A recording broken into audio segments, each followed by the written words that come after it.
Señoras y señores, muy buenas tardes y muchas gracias por su asistencia a esta convocatoria. Quisiera comenzar con una cuestión procedimental. Yo voy a dividir mi exposición esta mañana en 5 partes. En primer lugar, lo haré con brevedad porque son temas conocidos, pero que no conviene olvidar. Haré una referencia al cómo hemos llegado hasta aquí. En segundo lugar, hablaré del diálogo. En tercer lugar, del artículo 155. En cuarto lugar, de los objetivos que persigue el Gobierno cuando pone en marcha este artículo 155. Y, por último, de las medidas más relevantes que vamos a plantear al Pleno del Senado y a la comisión que se establezca como competente para tratar de este asunto en la próxima semana. Solamente las más relevantes. Después de esta intervención contestaré a preguntas, pero después habrá un briefing para entrar más en los detalles. Me gustaría que las preguntas fueran generales porque tendría que remitirme, si no fuera así, al briefing que, como les he dicho, se producirá a continuación. Bien, ¿cómo hemos llegado hasta aquí? Bueno, este es un proceso que ha sido unilateral, que ha sido contrario a la ley y que ha buscado el enfrentamiento. Comenzó con el intento de obligar al Gobierno a aceptar un referéndum sobre la independencia de Cataluña, un referéndum que todo el mundo sabía que el Gobierno no podía aceptar. Hubo un debate en las Cortes Generales en el cual se dijo que no a la petición, vía artículo 152 de la Constitución, de que se traspasara la competencia para celebrar un referéndum sobre la independencia en Cataluña. Y a partir de ahí comenzó la toma de decisiones unilaterales. El señor presidente de la Generalitat fue invitado a las Cortes Generales para que expusiera allí cuáles eran sus pretensiones y no aceptó. Lo más llamativo y antidemocrático de ese proceso unilateral al que me estoy refiriendo ha sido lo que sucedió en el Parlamento de Cataluña los días 6 y 7 de septiembre. Esos días 6 y 7 de septiembre se vulneraron, en lo que fue un acontecimiento sin precedentes en la historia de la democracia española, los derechos de los diputados de la oposición. Se calificó en un cuarto de hora un proyecto de ley que no había sido tratado por la mesa. Se modificó el orden del día, el plazo de enmiendas quedó reducido a nada y el debate que allí se produjo fue un debate impropio de un sistema democrático. Lo cierto es que en pocas horas se liquidó por mayoría la Constitución española en Cataluña, el Estatuto de Autonomía de Cataluña, se aprobó la ley del referéndum y además se aprobó la llamada ley de transitoriedad, una especie, así dijeron sus autores, de Constitución de Cataluña hasta que se aprobara definitivamente la nueva. Todo esto fue suspendido, como saben, por el Tribunal Constitucional, pero fue igual. El Gobierno se había situado fuera de la ley y, por tanto, no se consideraba en la obligación de hacer caso a las resoluciones del Tribunal Constitucional. Se intentó hacer un referéndum a pesar de la prohibición del Tribunal Constitucional. Se pretendió darle valor a algo que había prohibido el Tribunal Constitucional y que además se celebró, como todo el mundo sabe, sin ninguna garantía democrática, y todo este proceso tuvo su último punto el pasado día 10 de octubre, cuando en un pleno en el Parlamento de Cataluña se adoptaron las resoluciones que todos ustedes conocen. ¿Qué hizo el Gobierno en esta situación? El Gobierno, el día 11 de octubre, requirió a la Generalitat de Cataluña, a su presidente más concretamente, para que explicara algo que se puede explicar muy fácilmente, si habían o no declarado la independencia. El Gobierno podía haber hecho este requerimiento antes, como lo pidió una parte de la opinión pública. Podía haberlo hecho cuando se aprobó la ley del referéndum, cuando se liquidó la Constitución, podía haberlo hecho cuando se aprobó la ley de transitoriedad. Tuvo muchas oportunidades de hacerlo, pero preferimos actuar como creo que se debe hacer en estos casos, con prudencia, con responsabilidad, con sentido común e intentando que se produjera una rectificación que realmente no se produjo por decisión de quien podía tomarla, que es la propia Generalitat. No respondieron porque no quisieron en plazo y en tiempo. Yo tengo la impresión, después de haber visto cómo se han desarrollado los acontecimientos en las últimas fechas, que alguien puede pensar, sin temor a equivocarse, que diera la sensación de que algunos lo que querían era llegar a esta situación, es decir, a que se aplicara el artículo 155. No lo voy a afirmar categóricamente, no quiero hacer una crítica, pero tengo esa convicción, porque no se pueden hacer peor las cosas, incluso para los propios intereses de los que las hicieron, que como ha hecho a lo largo de estas últimas fechas la Generalitat de Cataluña. En segundo lugar, quiero referirme al diálogo, una palabra hermosa, que en esta ocasión se ha convertido en mágica. Tengo que decir que aquí nadie planteó por parte de la Generalitat nunca un diálogo. Lo que se ha planteado, he reiterado en algunas ocasiones, y creo que es bueno recordarlo ahora aquí, es una imposición. Pretendía imponérsele al Gobierno que hiciera algo que sabían que no iba a hacer y que además no podía hacer. Se le invitó al presidente de la Generalitat, al Parlamento, a que expusiera cuáles eran sus planteamientos y no quiso. Se le invitó a la conferencia de presidentes y no quiso. Se le invitó más tarde a hablar de un tema muy importante como era la financiación autonómica y no quiso. También se le invitó a que acudieran los representantes que estimaran oportuno y conveniente a los grupos de trabajo para hablar de la financiación autonómica y tampoco quiso. Lo único que se hizo fue liquidar la ley y poner en marcha, sin tener competencia alguna y saltándose la ley, una legalidad paralela. Ni siquiera el diálogo del que tanto se hablaba se practicó, con casi la mitad de los diputados del Parlamento de Cataluña a los que no se le dejó intervenir en defensa de sus posiciones.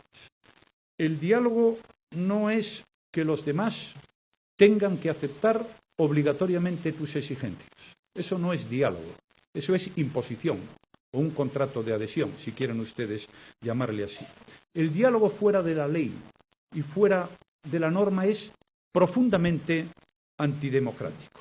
Y desde luego no es diálogo pretender imponer a los gobernantes, en este caso al Gobierno de España, que se salten deliberadamente la ley. Por todo ello, y entro ya en el tercer punto, lo haré con brevedad, me extenderé más en el punto cuarto y en el quinto de mi intervención, el Gobierno ha tenido que aplicar el artículo 155 de la Constitución. No era ni nuestro deseo ni nuestra intención, no lo fue nunca. Y creo que esto lo sabe el conjunto de la opinión pública española. El artículo 55 es un artículo constitucional, pero es un artículo que solo se aplica en circunstancias excepcionales. De hecho, en España estuvo a punto de aplicarse en una ocasión bajo el gobierno de González y al final no se hizo porque las cosas se recondujeron a la legalidad. En esta ocasión no fue posible y aplicamos el artículo 155 porque ningún gobierno, insisto, ningún gobierno de ningún país democrático puede aceptar que se ignore la ley, que se viole la ley, que se cambie la ley y que todo ello se haga pretendiendo imponer sus criterios a los demás.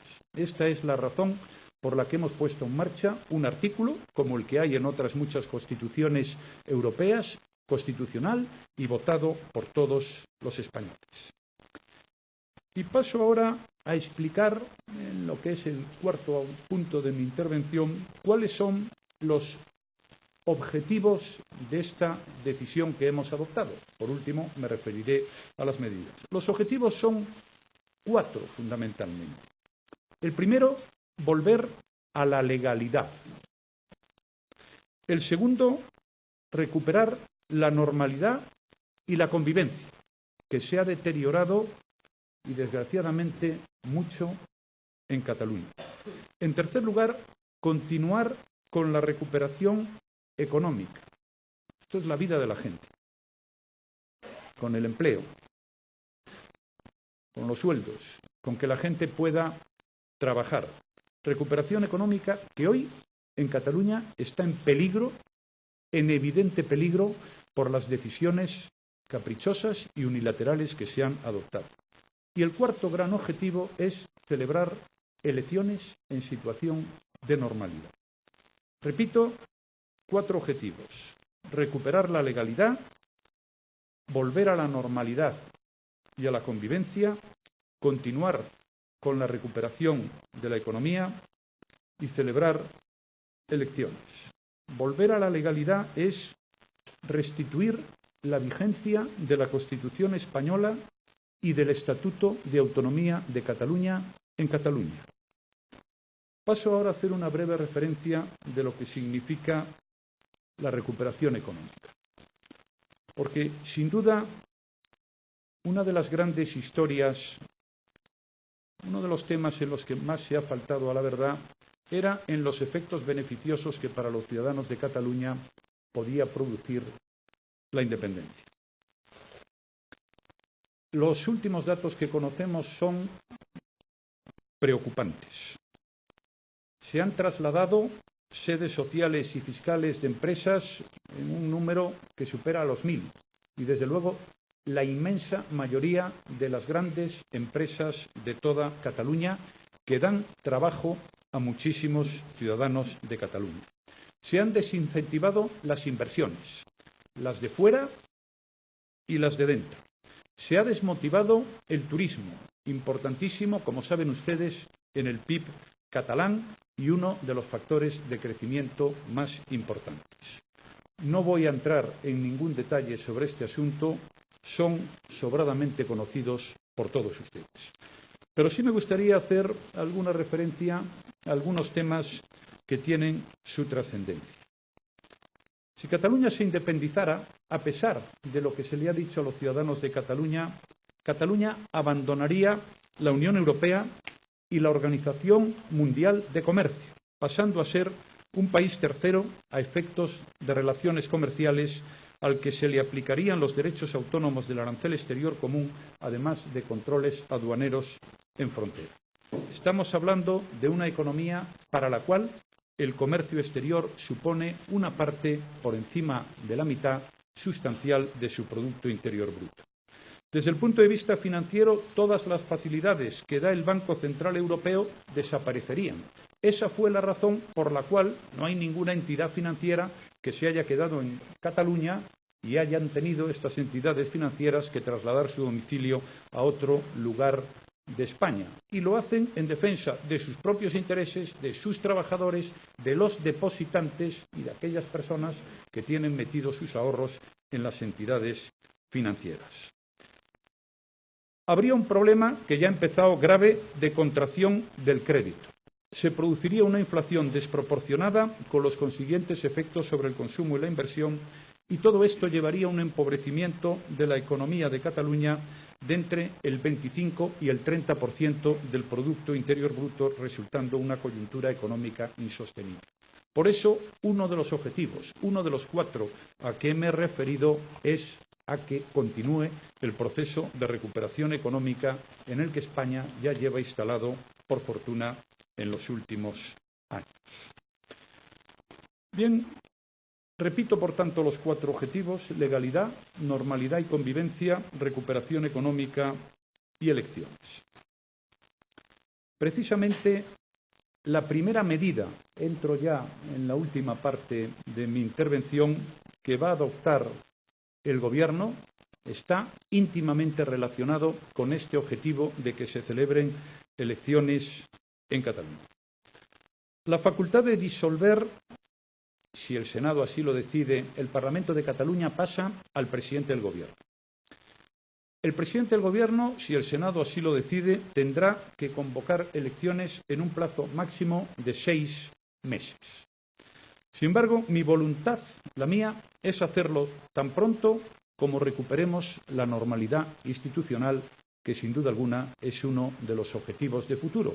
Y para ello sería importante que todos nos aplicáramos a recuperar esa normalidad institucional.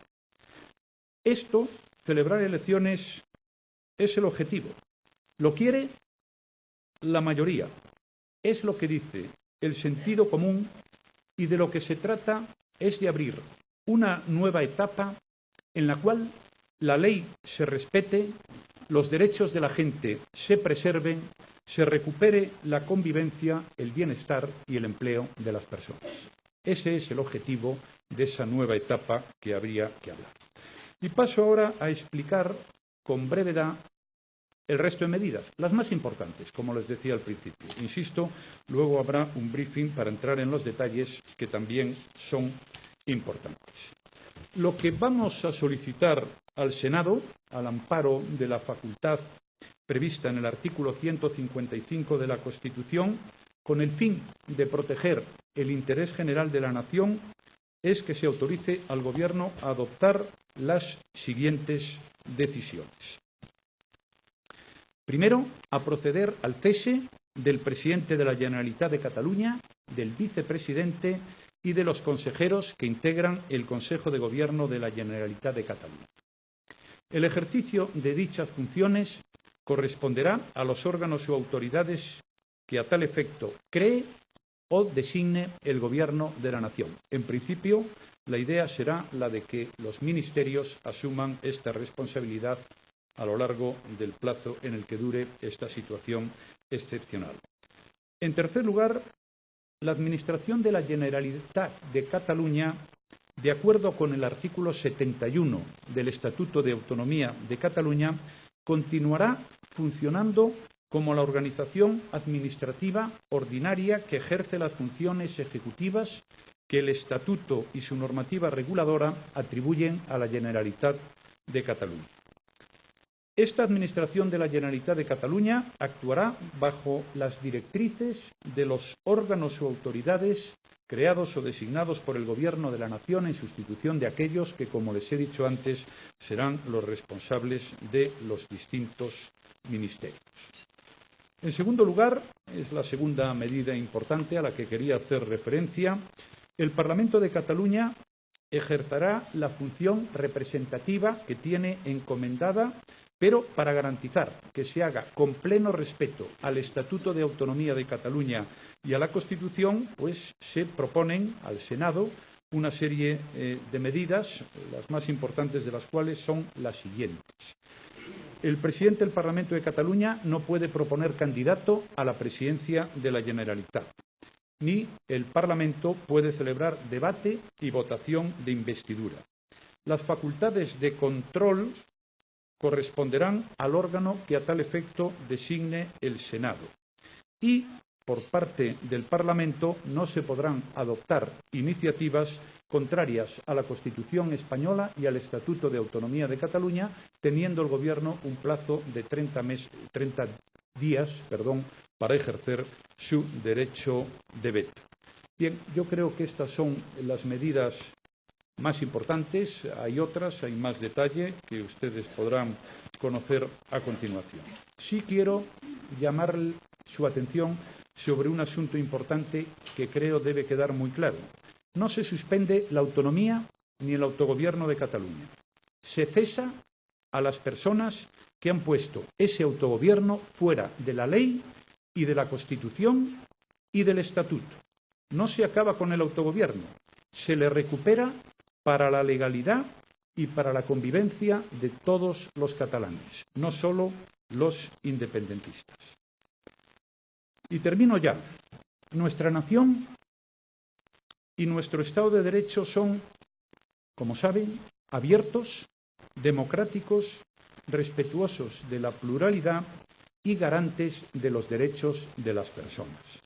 Así hemos convivido con nuestras dificultades, pero creo que felizmente 40 años, sabiendo encontrar la riqueza en nuestra diversidad, la cooperación leal y la eficacia en uno de los estados más descentralizados del mundo y la calidad democrática que garantizan los controles y los contrapoderes que definen a las sociedades abiertas. Esta es la España de hoy y la que queremos que siga siendo. Y yo les digo que lo vamos a conseguir todos juntos, actuando con serenidad y con firmeza democrática. A todos los españoles, y especialmente a los catalanes, quiero transmitirles un mensaje de tranquilidad.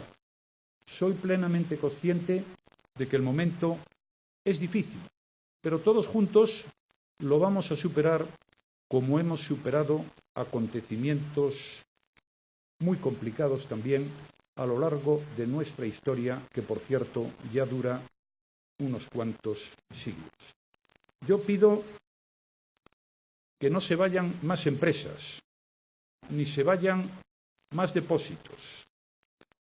Creo que podemos estar tranquilos porque esto se arreglará y sin más daño para nadie. Vamos a trabajar por la normalidad, por la concordia, por la buena convivencia, por la concordia entre todos. Y vamos a trabajar para que todos los catalanes, independientemente de lo que piensen y opinen, puedan volverse a sentirse unidos y partícipes de un proyecto compartido de futuro en Europa y en el mundo. Ese proyecto se llama, desde hace muchos siglos, España. Muchas gracias.